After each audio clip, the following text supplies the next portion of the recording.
गौरी कवि एक गरीब पक्षी थी, लेकिन वो बहुत ही जल्द अमीर होना चाहती थी और इसके लिए वो अपने बेटे राजू कवि को ऐसे कहती है। राजू मेरे प्यारे बेटे, इस जंगल की सबसे अमीर पक्षी तो मानो चिड़िया है। क्यों ना तुम उसकी बेटी गुड़िया को अपने प्यार के जाल में फंसा लो।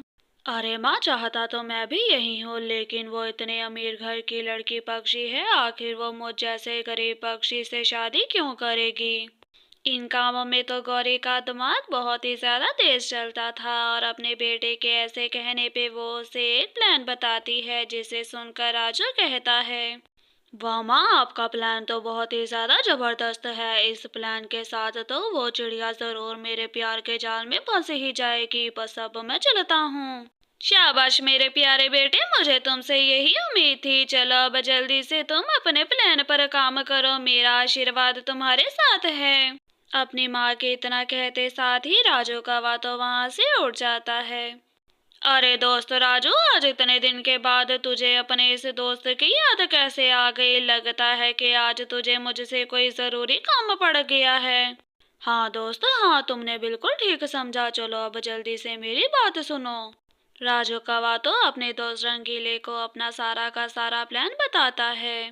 ठीक है राजू मेरे दोस्त, ये कौन सा मुश्किल काम है? मैं तो इस काम में वैसे भी बहुत एक्सपर्ट हूँ। तुम समय रहते ही वहां पर आ जाना बस। राजू कौवा तो खुशी के साथ वहां से जल्दी से उड़ जाता है। देखो माँ, मेरा आईफोन पुराना हो गया है। इसी महीने आईफोन का नया मॉडल आया है और मैं आपको यही कहने आई थी कि मुझे वही मॉडल चाहिए।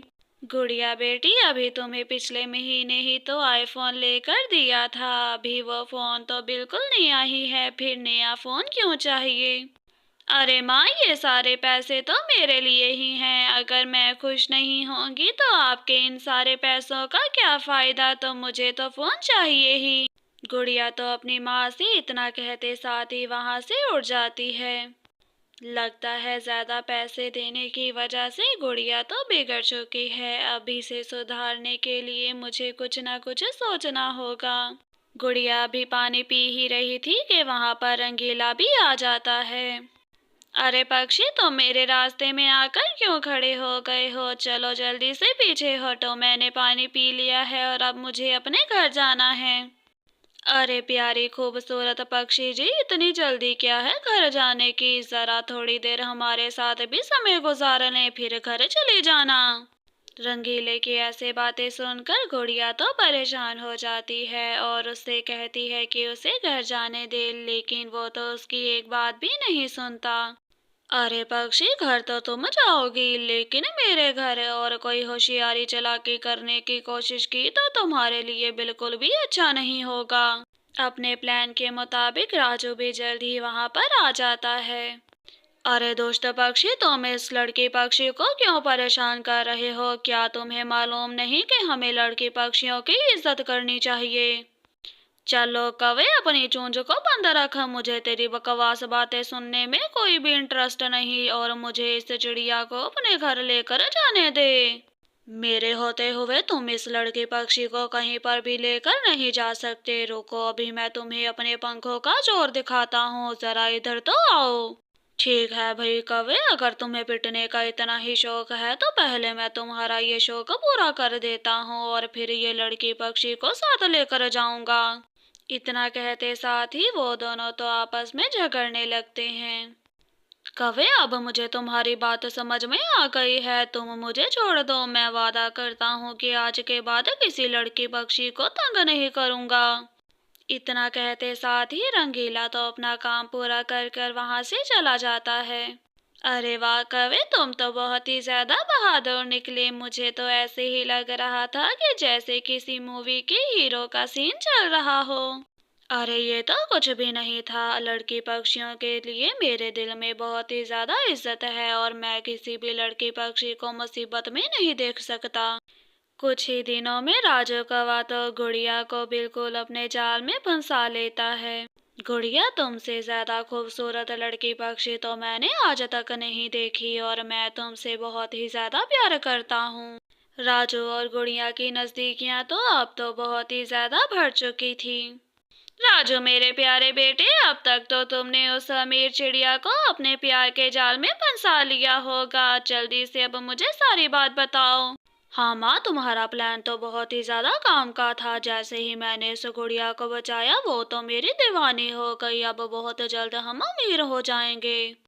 गुड़िया तो राजू से शादी करना चाहती थी और इसके लिए वो अपनी दोस्त पारो के पास जाती है कि वो उसकी माँ से बात करने में उसकी मदद करे।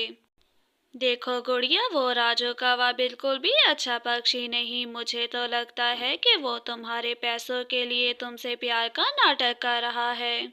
बस पारो, बस तुम मेरी बचपन की दोस्त हो, तो इसका मतलब ये नहीं कि तुम राजू के खिलाफ ऐसी बातें करो। अब उसके खिलाफ एक शब्द भी और मत कहना। इतना कहते साथ ही गुड़िया तो नाराज होकर वहां से उड़ जाती है। ऐसे ही जंगल में कुछ महीने भी गुजर जाते हैं और एक रोज राजू गुड़िया से कहता है, गुड़िया मेरी जान, अब मैं तुमसे और दूर नहीं रह सकता और मैं चाहता हूँ कि अब हम दोनों शादी कर लें। तुम जल्द अपनी माँ से इस बारे में बात करो। राजू तुम फिक्र मत करो, मैं अपनी माँ को हमारी शादी के लिए मना लूंगी। अब ये दूरियां थोड़ी ही दिन की रह गई हैं। सच गुड़िया, क्या तुम सच कह रही हो? मुझे तो नहीं लगता कि तुम्हारी माँ मुझे जैसे गरीब पक्षी के साथ तुम्हारी शादी करवाने के लिए मानेंगी। कुछ देर बातें करने के बाद गुड़िया तो अपने घर की तरफ उड़ जाती है। माँ, मुझे आपसे बहुत ही जरूरी बात करनी थी। वो मुझे आपसे ये कहना था कि मैं राजू कौवे से शादी करना चाहती हूँ। गुड़िया बेटी, ये तुम क्या कह रही हो? वो राजू कौवा और उसकी माँ तो बहुत ही ज्यादा होशियार पक्षी हैं। मैं तुम्हारी शादी उससे नहीं करवाऊंगी। राजू ने बिल्कुल ठीक ही कहा था, लेकिन माँ मैं आपको बता रही हूँ कि मैं शादी करूंगी तो सिर्फ और सिर्फ राजू कौवे से ही, और किसी से भी नहीं। गुड़िया बेटी, मुझे लगता है कि उसकी नज़र हमारे पैसों पर है, लेकिन तुम अभी छोटी हो, इसीलिए तुम्हें उसकी चालाकी समझ नहीं आ रही। मानो कि ऐसी बातें सुनकर गुड़िया तो उसकी बात का जवाब दिए बिना ही वहां से जल्दी से उड़ जाती है। तभी मानो को आइडिया आता है। मैं गौरी और उसके बेटे को अपनी बेटी की जिंदगी को बर्बाद करने नहीं दूंगी। बहुत जल्द ही उन दोनों का चेहरा गुड़िया के सामने होगा। राजू और गुड़िया तो जंगल में मिलने के लिए गए थे कि तभी वहां पर एक लोमड़ी आ जाती है, जिसे देखकर राजू तो बहुत डर जाता है। अरे लोमड़ी जी, आप यहाँ पर क्या कर रही हो? अगर आपका किसी को खाने का इरादा है तो आप इस चिड़िया को खा लो और मुझे यहाँ से जाने दो। अरे वाह कवे, तू तो बहुत ही ज्यादा अक्लमंद है। मेरे कुछ कहने से पहले ही मेरी सारी बात समझ गया, लेकिन मैं तो तुझे ही खाऊंगी।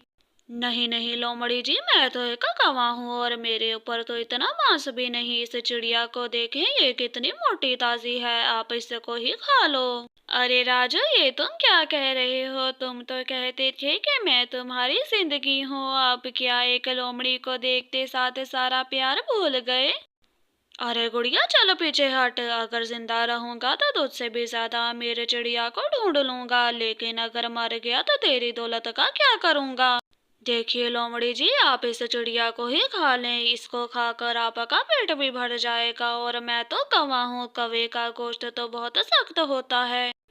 चुप हो जाओ दुष्ट कौवे, मुझे तो तुम्हारी असलियत पहले से ही मालूम थी। मैं तो अपनी बेटी को तुम्हारा असल चेहरा दिखाना चाहती थी। देखो गुड़िया देखो, ये सब कुछ तो तुम्हारी माँ की चाल थी और मैं तो सिर्फ मजाक कर रहा था। मैं तो तुमसे बहुत ही ज्यादा प्यार करता हूँ। बस राजू, अब मैं तुम्हारे और किसी भी झूठ पर भरोसा नहीं करूंगी। तुम्हारे लिए मैंने अपनी माँ से झगड़ा किया और आखिर तुम क्या निकले? देखो राजू, अब तुम्हारी असलियत गुड़िया ने भी देख ली है और अब अच्छा यही होगा कि तुम मेरी बेटी की जिंदगी में दोबारा आने की कोशिश ना करो। हाँ राजू, माँ ने बिल्कुल ठीक कहा। अब मैं दोबारा फिर कभी तुम्हारा ये चेहरा अपनी जिंदगी में नहीं देखना चाहती। अब तुम मेरी नजरों से दूर हो जाओ। राजू को मालूम हो जाता है कि अब उसका झूठ पकड़ा गया है और वो वहां से उड़ जाता है।